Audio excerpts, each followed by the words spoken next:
Well, raccoons trying to get on our back porch. Mama just chased them off with a broom. Not raccoons, you idiot nigga. Here's my takeaway about Jenny in this movie, right?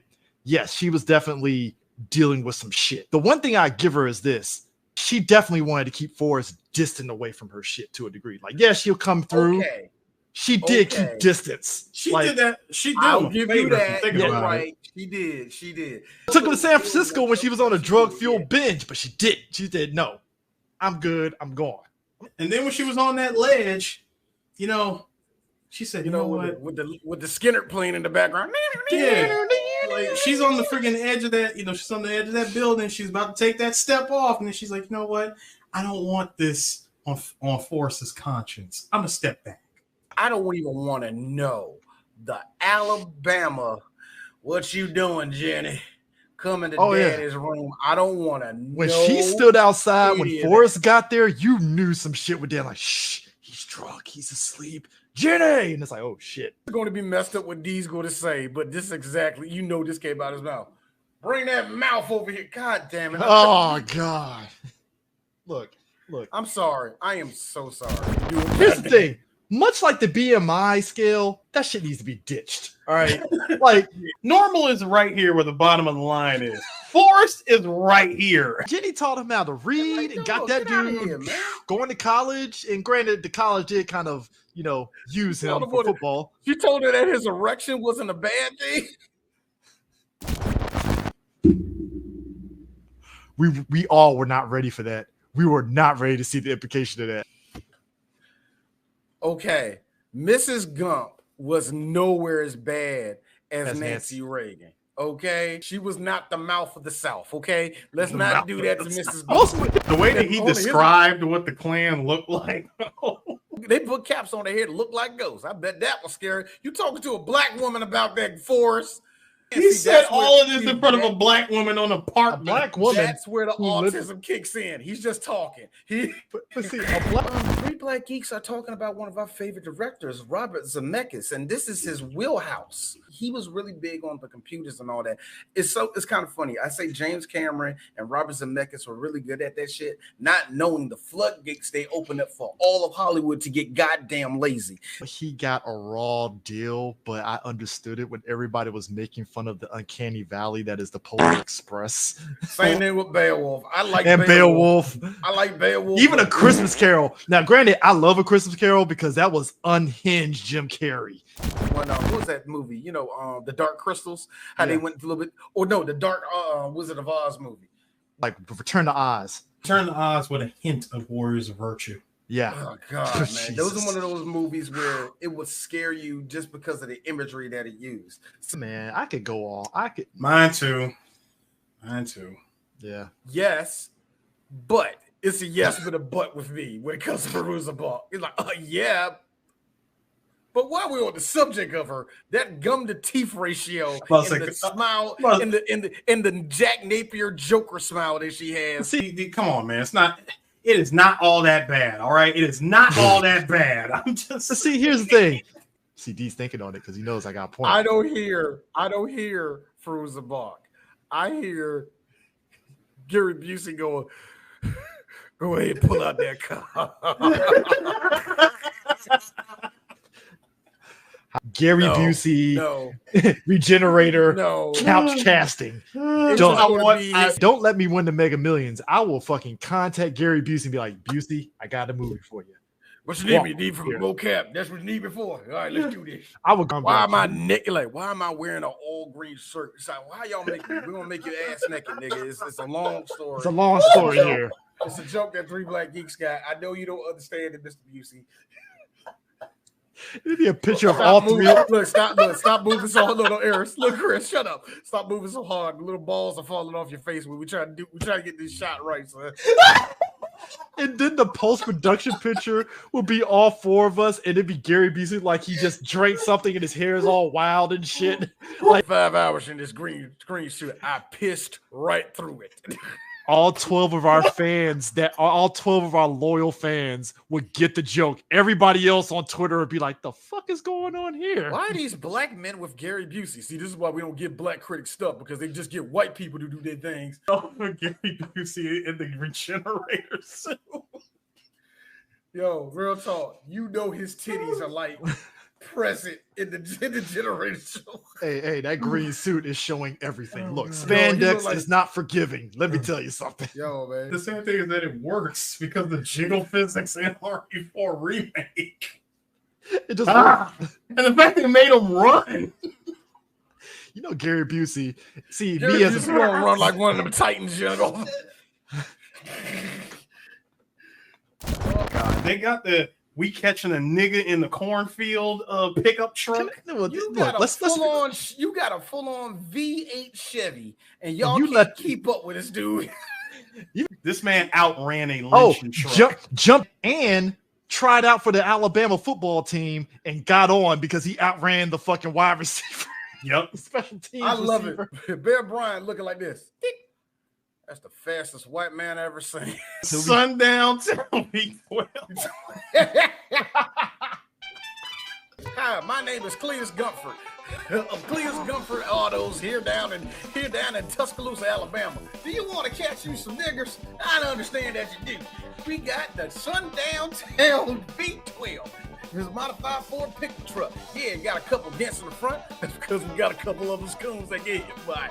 So this is what you want. So you can fit all your buddies in here, up to 6 people. Let me tell you something. Ain't that something great to jump one little coon boy?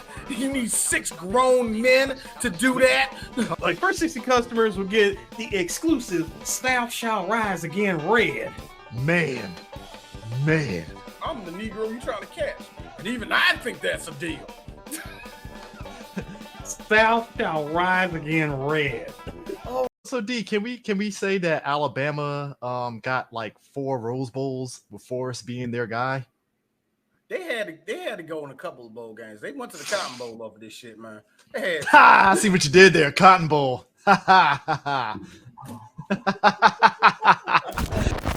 didn't catch this. But because we're all film crickets now, we can notice little cues and stuff like that. You know what, Forrest? When we got out of here, I want you to be my partner. You just signed your death warrant, nigga. You just signed your You agreed to do something starry-eyed in the middle of Vietnam? You just told God, all right, put it right here, God. That's what you did. First of all, if you said this during basic, if you said all that shit during basic, 70-30, okay? 70-30. Exactly. You got a 70-30. I also need to. You said this in the middle of the damn jungle. Here's something also. The bullets ain't came popping yet, and you over there talking about. Here's something. When I get back home, don't. Help me understand this whole phenomenon that white guys have with John Lennon. I don't get it.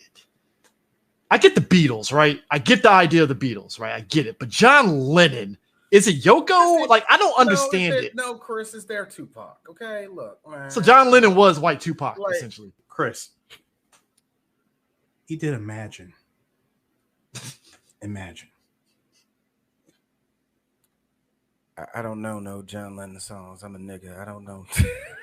I know. Like, I hear about John Lennon, and then all of a sudden, the other side of it, I hear people say Yoko's the reason why he died, and I'm like, no. Okay, no. I guess I don't know. No, because that's white guys one ticket. Blame it on the woman. Come on, Courtney Love, who probably did have something to do with it, still catching strays for Kurt Cobain. Huh? At the same time, though, Kurt was hurting, and nobody paid attention. Because at the end of the day, as men, we don't go to therapy. You know this. But then again, why don't you talk to somebody? Fuck you, bitch. Shotgun.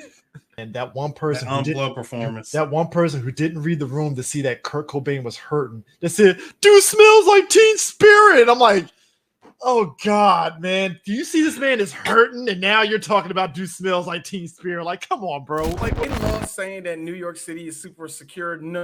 No, be on, like I say, stand on a DC street too long. There will be a plainclothes officer walking up to you. You lost? You lost? Yeah, keep moving.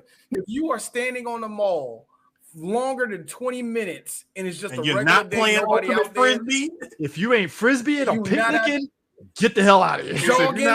If you ain't out there playing ultimate frisbee, if you're not there for screen on the green, if you're not if you're not there just to cross all like on your way over to the Smithsonian, we're gonna be asking questions.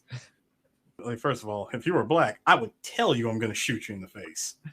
BLM. This is Washington. Look. Real talk. That's why we got mad.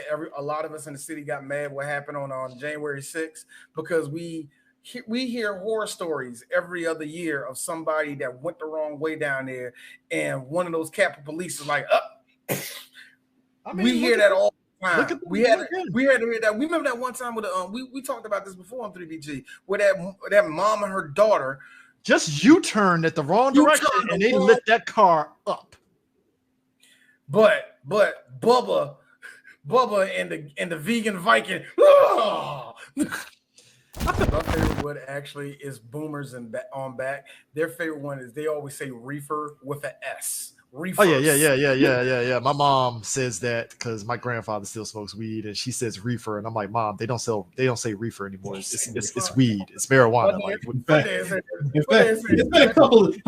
It's been quite a few decades. Yeah. Why are you saying reefer? Like, what are we doing here? Like, look. My dad said reefer. I'm like, God, my knees hurt hearing that. Hey yo, my dad said AARP card came in yet? Jesus Christ. What the hell was that? I don't know. Just got a pain in my hip. Like running. But I like how everybody, the one seat that had me rolling, my man runs from his yard. It was like, oh man, I seen you on TV. Life-changing here, man. Life-changing. You're doing a lot of stuff. And Forrest is like, okay, I guess. White people. My favorite? White people. No. I know there were a couple of black people running with him, but at the end of the day, my favorite. My favorite. I'm with this bumper sticker company. I've been trying to come up with a slogan for something. I just, since you've been doing this, I was hoping you might have something inspiring that I could put on a bumper sticker. And man, you just ran through a big pile of dog shit. It happens. What shit? Sometimes. Have a nice day. No. After that, he was like, oh shit. And he put it on a bumper sticker. Shit happens. And you saw an accident. And I look, Mr. Zemeckis. Timing. Mr. Zemeckis, you didn't have to give us an accident. And I am so glad you did, sir. I am so glad you did. That felt like that was an afternoon. For D. That was the height of cinema. I felt that was like a last minute afternoon. Okay, really popped the scene, a car accident. Get the stuntman with the bumper sticker that says shit happens. It's called